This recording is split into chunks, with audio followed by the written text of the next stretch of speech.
Hello mga kapuso, kapamilya at kapatid na convincers! Welcome sa isa na naman ating Facebook Live. At ang pag-uusapan natin ngayong araw na ito ay tungkol sa SEDPI Social Investments, no? On social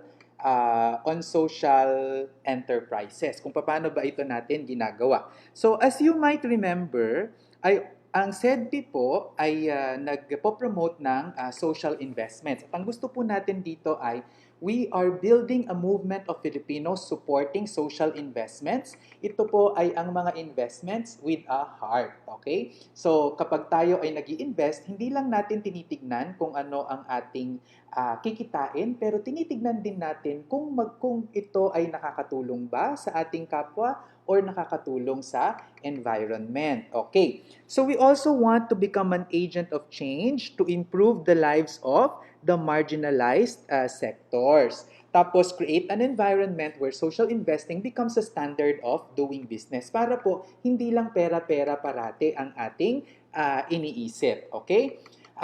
Ang effort po na ito ay part pa rin ng SEDPI Group of Social Enterprises, Rebuilding and Recovery amidst COVID-19. So this is our part in contributing to how to solve the COVID pandemic, no? Ano yung ating response na po pwedeng gawin dito?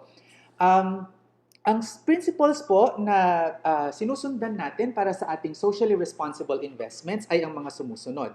Dapat nag-i-integrate tayo ng social and environmental indicators sa ating mga analysis. So, ibig sabihin nito, hindi porke maganda ang returns ay papasukin na natin. Kundi titignan natin kung tayo ba ay nakakasira sa environment, kung tayo ba ay nakakatulong sa marginalized sectors. So dapat ay may positive social impact ito. Tapos, dapat transparent and accountable din ang governance. Mapagkakatiwalaan kung sino ang nagpapatakbo at talagang transparent. No? Katulad po dito sa amin sa SEDPI, lahat ng aming mga financial reports ay madadownload nyo po sa sedpi.com. Pumunta lang kayo sa transparency reports, sa about us, sa drop-down. No? And then we also want to focus on financial returns that create value. And when we say value, it's not just financial value, pero there's value within the intrinsic value, no, ng sa community, the cultural values, our heritage, ay nape-preserve niya yung environment natin. So, at ang end goal ng socially responsible investments ay better natin na ma-manage ang risk to ensure sustainable long-term returns. So, ano ba yung social entrepreneurship? Okay. Naku, pasensya na kayo ha, at yung camera ko ay nagluloko. Hayaan nyo po at hahanap ako ng mas magandang camera kasi yung phone ko baka masyadong high resolution yung nagagamit niya kaya nag-fluctuate siya na ganyan. Okay. So, pag-usapan natin, ano ba ang social entrepreneurship?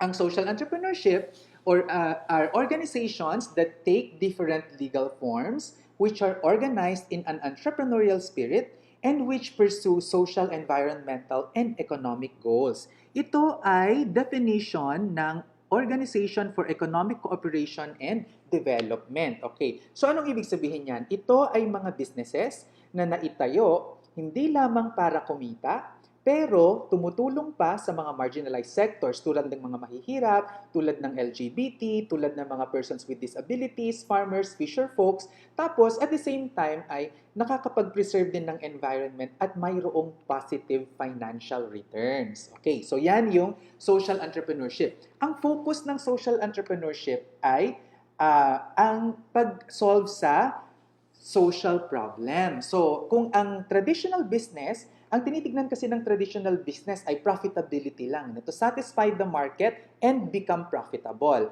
Pero sa social enterprise, ang ginagawa niya ay i-satisfy ang market, i-achieve ang social agenda. At ang social agenda usually ay iangat ang kabuhayan ng mga mahihirap at protektahan ang kalikasan. So, nagsisimula siya parati sa social problem. And then, ginagamit ang entrepreneurial principles. Ito yung organizing, management, leading, planning, organizing, marketing, no? Para i-manage yung social venture, para maipastupad ang social change. So, ang ginagawa po natin dito ay ginagamit natin yung pagbibusiness bilang tool para tayo ay magkaroon ng social change, no? Makapag-promote ng social change sa ating lipunan. Okay. Tapos, ang focus talaga nito ay ang mga marginalized sectors. Okay?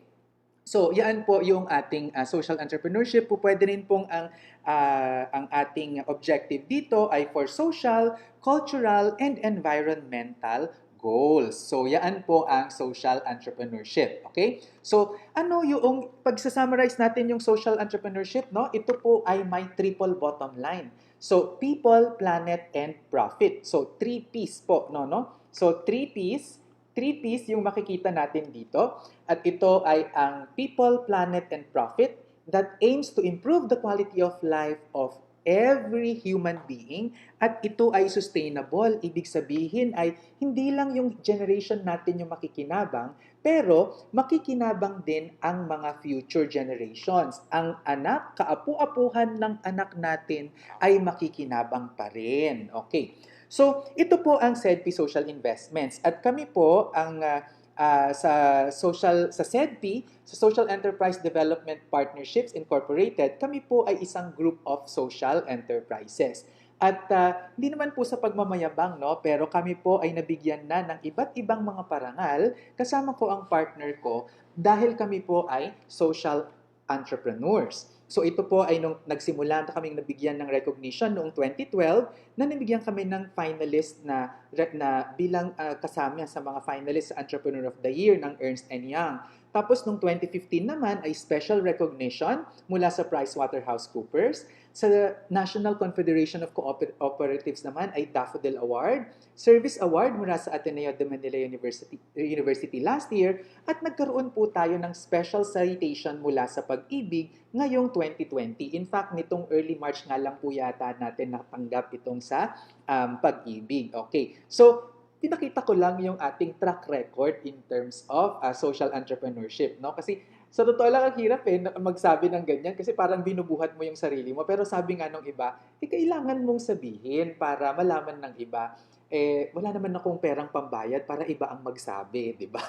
So, anyway, ito po yung aming karanasan tungkol sa social enterprises. Now, let's move on to investments. Okay, so when we talk about investments, you always have to start with a purpose. Okay? So, yan po, no? Kailangan talaga na magsimula tayo with a purpose.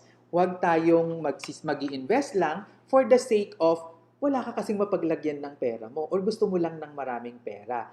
Lagi nating tatandaan na ang pera ay tool lamang natin yan para sa ating gustong ma-attain sa buhay. So, kailangan talaga natin na pag-isipan ano ba yung purpose natin at ima-match natin yung ating goals doon sa investment purpose. Okay. So, ito po yung mga SEDPI social enterprises, no, na pinag-iinvestan ng SEDPI. We focus on the agricultural sector and renewable energy. Tapos, start-up to growth stage, yung ating mga sinusuportahan na social enterprises. Mayroon dapat tayong social performance management system na sinusunod, and we invest in these organizations from 250,000 pesos up to 25 million pesos. So, yan po yung ating mga sinusuportahan at papakita natin mamaya ano-ano ba itong mga organizations na ito, no? At mag-zoom in tayo sa isang example which is organic options. So, itong organic options po ay isang organization na nagko-consolidate ng mga vegetables, organic vegetables, at ito ay binibenta natin sa supermarket. So, panoorin natin ito para makita natin kung paano gumagana ang isang social enterprise.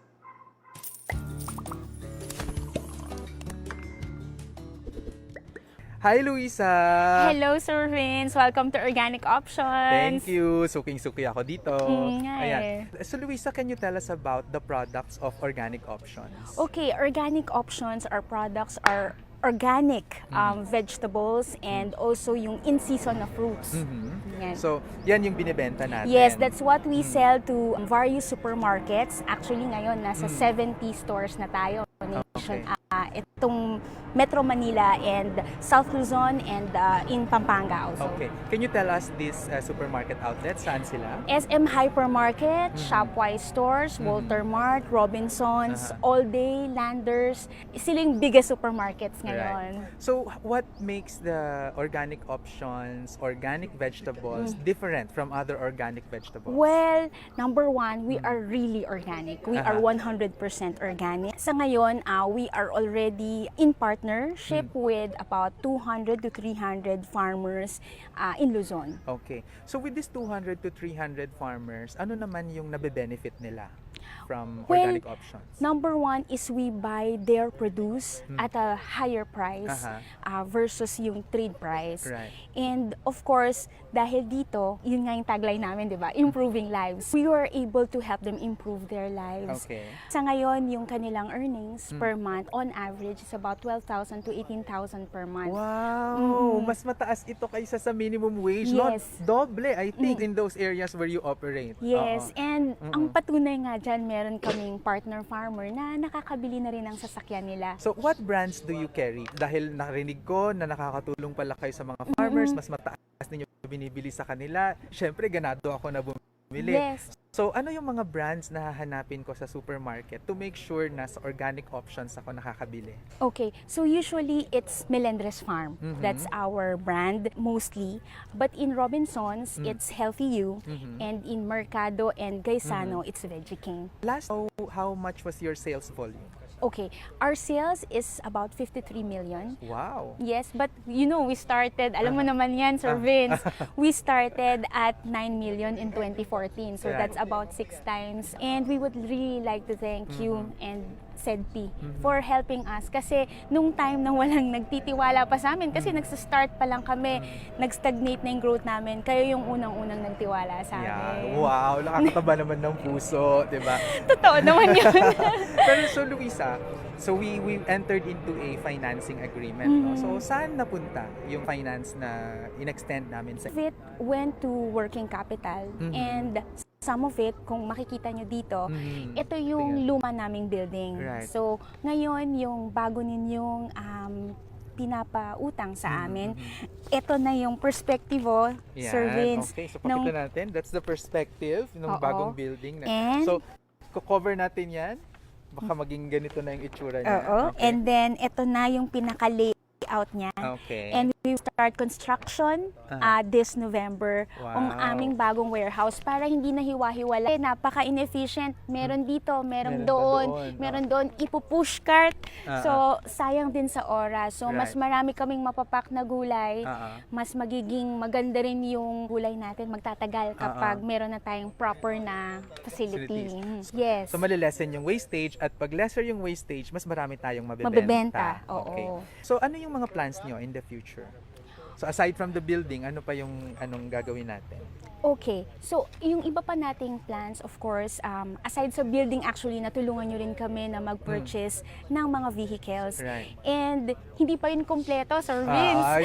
May utang pa pala ako. We would like to expand that kasi sa ngayon, ang na-investa natin sa vehicles ay yung pang-distribute natin sa supermarket. Dumami kasi tayo 70 na tayo ngayon. Dati, nasa 30, 40 lang tayo. So, kailangan natin ng maliliit na vehicles. Kailangan din natin ng malaking vehicle na kukuha sa farmers. Oo, yun naman po. Sa ngayon kasi, second hand yung luma namin na truck and nagbe-breakdown na. So, naaapektuhan din yung gulay natin. Kasi dapat talaga yung cold chain, hindi napuputol. Correct. So, pag naputol yan, masiraan yung truck, lugi na tayo. Okay. Napakaganda ng ginagawa mo and you said na tumutulong kayo sa mga magsasaka. What if I come from a farmer household and I would like to be integrated in your system na mayroon ng access to market tapos nagbibigay pa kayo ng training on organic farming? How do we go through that? Napakadali lang kasi syempre meron tayong sister companies na involved dito. Una sa lahat, si Earthman, pwede siyang pumunta dun sa farm para bisitahin yung farm kung ano yung nararapat itanim dun sa farm na yon. And then tutulungan din natin para makita, parang i-incubate natin. Okay. para malaman natin kung ano yung magiging output niya sa production. And then, tsaka natin siya ipasusupply sa organic options. And pati yung farmer or yung owner ng property, magiging proud siya. Makikita niya yung product niya, binibenta na sa supermarket. So maraming salamat, Luisa. Thank you, Sir Vince. Ay lumaki pa kayo para mas maraming mga farmers pa ang matulungan. Pag lagi nyo kaming tutulungan, lalo kaming lalaki. Of course, okay. Ako si Sir Vince, dito sa Organic Options sa Antipolo, nagsasabing ang pagyaman na pag-aaral.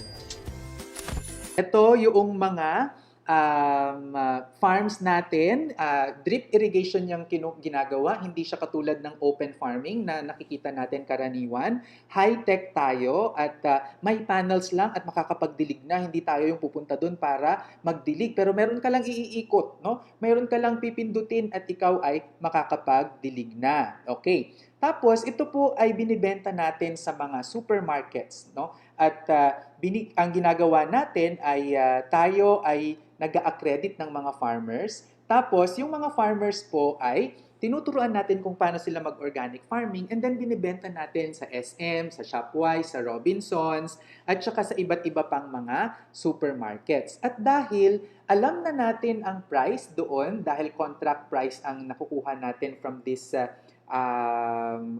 supermarkets, ay contract price din tayo sa ating mga farmers. So, ibig sabihin, alam na nila yung presyo at hindi ito nag-fluctuate. And usually, mas mataas yung ating bili, no? From the farmers. At ito yung growth ng ating sales in the past 6 years. So, yung revenue natin noong 2014 ay nasa 9 million lang. At ito ay lumago noong 2019 to 58 million pesos. And makita nyo talaga, no, tremendous ang pag-i-increase nito. At lagi nga akong sinasabihan na ako daw ay mayroong Midas touch, na yung daw mga sinasalihan ko at saka yung mga kinokooperatan ko na mga organizations ay nagkakaroon ng limpak-limpak na growth. So, paniwalaan na lang natin. Okay, sige. So, yan po, no? Ito yung pinapasuportahan ng Organic Options. Ito yung kanilang facility ngayon na gusto nilang i-upgrade. Yung dispatch area nila ay, ayun, talagang luma na at saka mainit. Tapos, napuputol yung cold storage, yung cold chain mula farm papunta sa supermarket. Kaya ang laki ng wastage. Ang wastage po kasi sa Pilipinas ng farm natin ay nasa 30 to 40%. So, ibig sabihin, yung 100%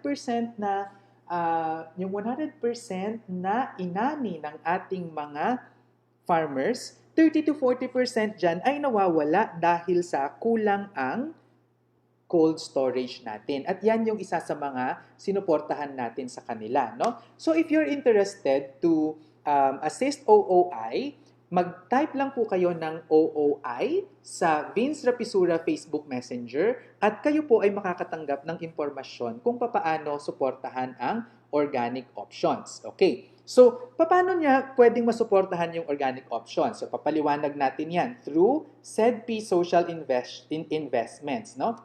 So yung SEDPI po is a group of social enterprises na nagbibigay ng capacity building, financing sa mga organizations, no? At ito po ay may 6 na organisasyon ngayon, itong grupo natin. At yun po ay unang-una ay itinatag natin noong 2004 pa, tapos yung financing company naman natin ay noong 2008, yung real estate natin noong 2012, and so on and so forth, no? So, ang mission natin is to become a pioneer in mobilizing social investments for microfinance institutions and social enterprises that economically empower the poor through financial education. At yung social investments natin ay for social investors who would like to build and preserve their capital with modest returns and want positive social impact. Okay? So, ang mode po ng pag-engage natin ng investment ay through joint ventures. So, this is a business arrangement where 2 or more persons or organizations contribute money, property, or industry to a common fund. Tapos, yung pong nalikom natin na pera at saka expertise ay ginagamit natin para tayo ay patakbo or participate para mag-cooperate ng isang activity or business. Tapos, tayo ay nag-share sa profit, risks, and losses. So, tandaan nyo po yan ha, at lagi ko itong ine-emphasize. Tayo po ay mayroong profit sharing at saka risk sharing dito sa scheme na ito. Kapag kikita, lahat tayo kikita. Kapag may lugi, lahat tayo ay may lugi. Okay. So, yan po yung ating joint venture. Tapos, ang joint venture po natin ay itong joint venture natin ay ito po ay hindi na kailangang i-register sa Securities and Exchange Commission dahil ang Articles of Incorporation po ng SEDPI na nakaregister sa SEC ay nagpapahintulot na tayo ay pumasok sa joint venture. Tapos, we can exist for the term that is stated in the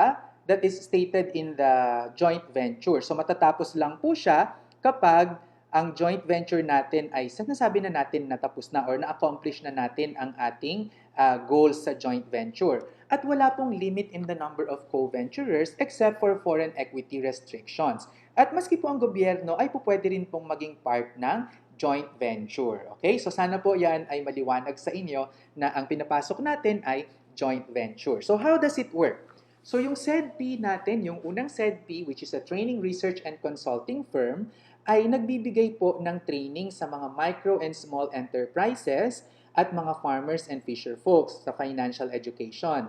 Tapos tayo din ay nagbibigay ng assistance sa mga social enterprises katulad ng organic options. So ang example na gagamitin po natin ngayon ay ang organic options. Okay? Tapos from there, ay yung financing company naman natin ay nagbibigay ng nagbibigay ng kapital sa mga social enterprises. So in this case, ito ay ang organic options. Tapos, i-repay yan ng organic options sa atin. So mayroong capital tayong bibigay kay organic options. Tapos, i-repay tayo ng organic options. Ano naman ang gagawin ng OOI doon sa kapital na binigay natin sa kanila? Ito pong kapital na ito ay ipapasa din nila sa mga micro and small enterprises. In this case, sa OOI ay mga farmers, at ang mga farmers naman ay magbibigay ng kanilang products in the form of gulay kay organic options. At yun yung pambayad nila kay organic options. Tapos, si organic options naman ay ibebenta niya yon sa mga supermarkets at yun yung panggagalingan ng pambayad niya sa atin as a financing company. Okay, so yan yung system how we are able to support the farmers through organic options. Tapos, ang organic options at ang farmers ay mayroong memorandum of agreement na ang kanilang produce ay ibibigay nila kay organic options bilang bayad doon sa ipino-forward ng organic options sa kanila na kapital para ito ay magamit nila sa kanilang pagtatanim. Okay. Tapos, ang organic options naman at saka ang financing company natin, SEDPI Financing Company, ay nagbubuo ng joint venture to be able to do this. Okay, so ina-assist natin ang OOI in terms of planning, tinutulungan natin sila on financial projections, we also help them link to markets, and so on and so forth, aside from the capital that we give them. Okay, so paano naman kayo papasok ngayon? So, dito makikita ninyo, yung SEDPI ay nagbibigay din ng financial education, financial literacy para sa mga OFWs at saka sa mga social investors. So, mga katulad ninyo ngayon na nanonood, this is already a form of education of SEDPI to you. So, yun po yung ginagawa natin, no? Tapos, ito pong mga OFWs na to can enter into a joint venture with another SEDPI entity which is SEDPI Social Enterprise Ventures. Tapos, ito pong SEDPI Social Enterprise Ventures na to, yung kapital na malilikom natin together with the SEDPI Fund from the social investors, ay mai-invest natin as social investment papunta sa financing company. Tapos, yung financing company magjo-joint venture kay organic options at may magmomowa naman ngayon ang farmers plus ang organic options. Tapos, magbibigay ng kapital ang OOI sa mga farmers. Tapos, magbibigay naman ng vegetables ang mga farmers kay OOI as a form of payment. So, diyan nyo po makikita ang connection kung paano nagmo-move yung ating capital, joint venture contribution, papunta sa financing company, papunta sa OOI, tapos papunta sa mga farmers. After that, bibigyan naman tayo ng financing company doon sa SEDPI Social Enterprise Ventures natin ng katibayan ng ating social investment, which is a preferred share. And from there, ay doon na magkakaroon ng profit and risk sharing between SEDPI Social Enterprise Ventures and OFWs or the social investors. Okay, so yan po yung ating scheme dyan, no? So sana ito ay maliwanag sa inyo, pero kung meron kayong mga tanong, you can of course ask this, no? So, yun. Ang share capital joint venture po natin, ang joint venture contribution dito ay 10,000 pesos in multiples of 10,000 din po siya. Tapos, ang maximum na JV contribution natin ay 500,000 pesos. Wala pong entry fee. 1 year ang term, annual ang payout. 3% ang exit fee if rendered before 2 years. If redeemed before 2 years, ang payout po natin ay mapupunta sa wallet at wala pong earnings kapag napunta na sa wallet. At ang ating rate dito ay variable. It ranges from 4% to 10% per annum with a 70 to 80% profit share. So let's put this into an example. For example, we put up a share capital joint venture to OOI at si Clarice ay nag-invest ng 105,000 pesos. Yung 100,500 pesos niya, 100,000 lang yung makikredit sa kanyang joint venture contribution, which is the SRI balance, dahil in multiples of 10,000 lang tayo. Tapos, yung 5,000 na balance ay mapupunta sa kanyang wallet, no, which is a virtual wallet, at pwede niya lang i-reinvest yan, pero in multiples of 10,000 pesos. Okay? So, ang dividend na gagamitin natin, for example, for 2020 ay 10%. Okay? So, with this, yung 7% ay mapupunta sa social investor at yung 3% ay mapupunta sa SEDPI. Yan po ang ibig sabihin natin ng 70%, 30% split in terms of profit sharing. Mas malaki pa rin yung mapupunta sa social investor. 3% yung mapupunta sa SEDPI dahil po tayo po ay syempre may ginagawa tayong mga documentation at mga monitor at pagbigay ng iba pang tulong sa OOI. That's why we charge 3%. Syempre po, magpapasweldo din naman ako, di ba? Hindi naman po ito nangyayari ng magic lang. Wala po tayong magic elf na gumagawa nito for us. Okay? So, ang computation ngayon, 100,000 times 7% is 7,000. Tapos,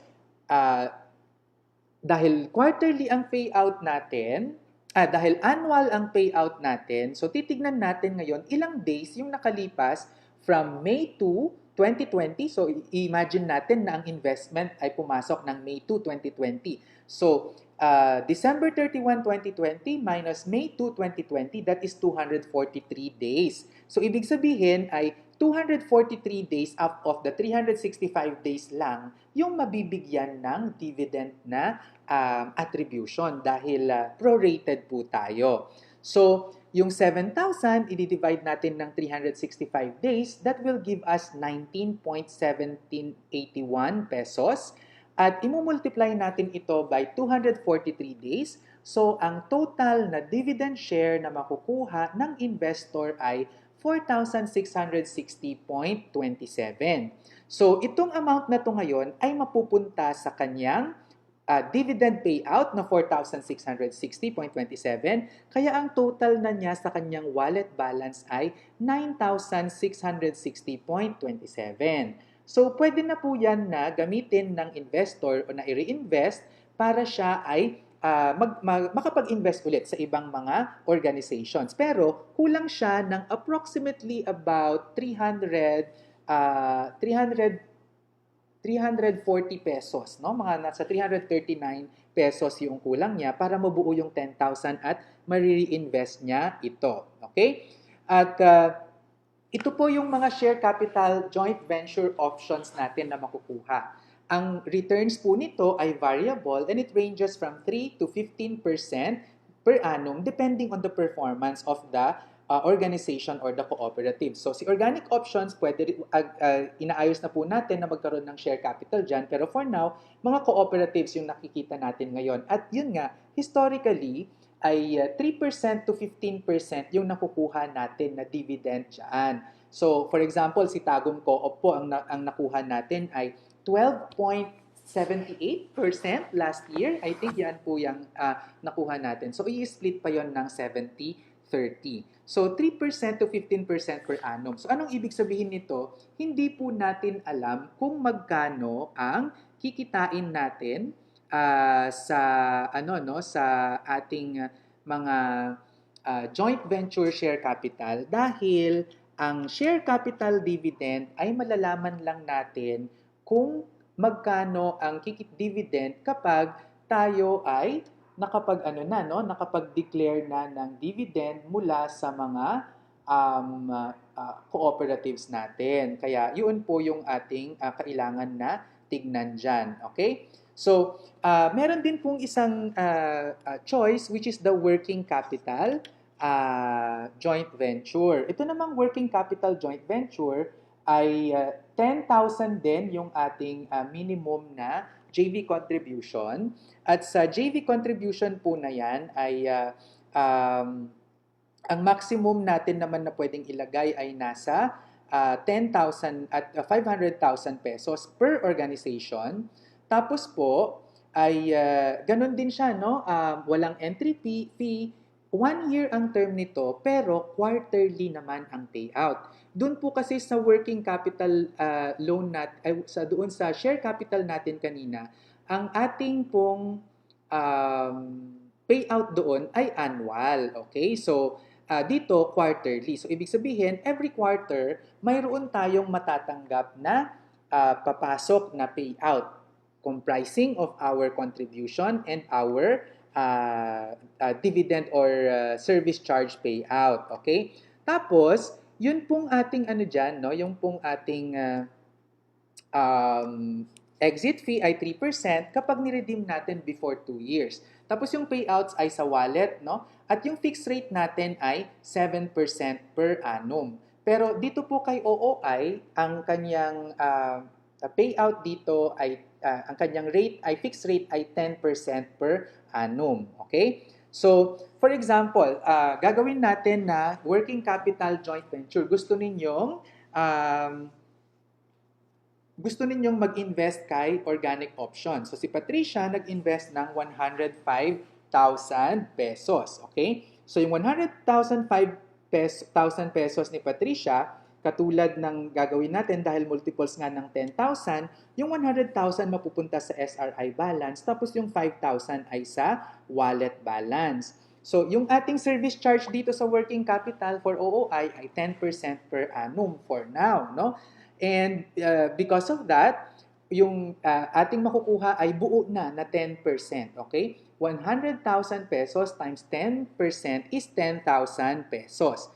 Tapos, itong nag-invest kasi si Patricia ng kanyang joint venture contribution noong March 3, 2020. So, ang payout ay March 31, June 30, September 30, at December 31. So, ang gagawin po natin, isusubtract natin March 31 minus March 3, ang ending po niyan ay 28 days. Okay. Tapos, 10,000 divided by 365 days, that is equivalent to 27.3973 centavos. So, i-multiply natin ngayon yung 27.3973 centavos times 28 days, makakakuha po ng ng service charge payout si Patricia worth 767.12 pesos. So, ang mangyayari po niyan ngayon, yung March 31 na transaction, may 25,000 pesos na contribution payout si Patricia, which is equivalent to 100,000 pesos divided by 4 dahil 4 quarters po in a year. So that gives us 25,000. Plus, yung sorry, hindi ko nagkamali ata ako dito. So, kung ito ay 767.12, dapat ito ay 767.12 din na dividend, na service charge payout. So, 30,920 or 767 na dapat siya, no? Pero tingnan na lang natin na 920 muna, no? So, yung contribution payout natin, makikita nyo dito, 25,000 pesos, 4 na beses. So, nagpe-payout po yan. So, sa March 31, mayroon ng 30,920 si Patricia at ito po ay kanyang nasa wallet na, hindi nag-earn, pero pwede niya niyang i-reinvest. So, pwede niyang sabihin, yung 10,000 ko, Sir Vince, ay ilagay mo na lang sa ASCII. Yung another 20,000, ilagay mo sa Pantukan Chess Club Cooperative. So, pwede siya ngayon na mag-diversify ng kanyang investment. Okay? So, yan po yung ating dyan, no? Tapos, yung dividend naman natin, which actually hindi po yung dividend, that's a service charge payout. Nakalimutan ko pong i-edit. Pasensya na kasi talagang wala po tayong mga editors, no? So, ang kinita niya doon March 31 ay 920.55, tapos yung June 30, 2,243 dahil 75,000 na lang yung kanyang balanse doon. Yung 9/30 naman, September 30, 1,500 kasi 50,000 na lang yung kanyang balance. Tapos 12/31, 25,000 na lang kasi yung balance niya. Kaya 756 pesos na lang yung kanyang nakuhang dividend payout. So all in all, ay mayroong 110,432.88 sa wallet ni Patricia at the end of December 31. Pero as early as March 31, pwede na niyang i-reinvest yung 30,000 niya.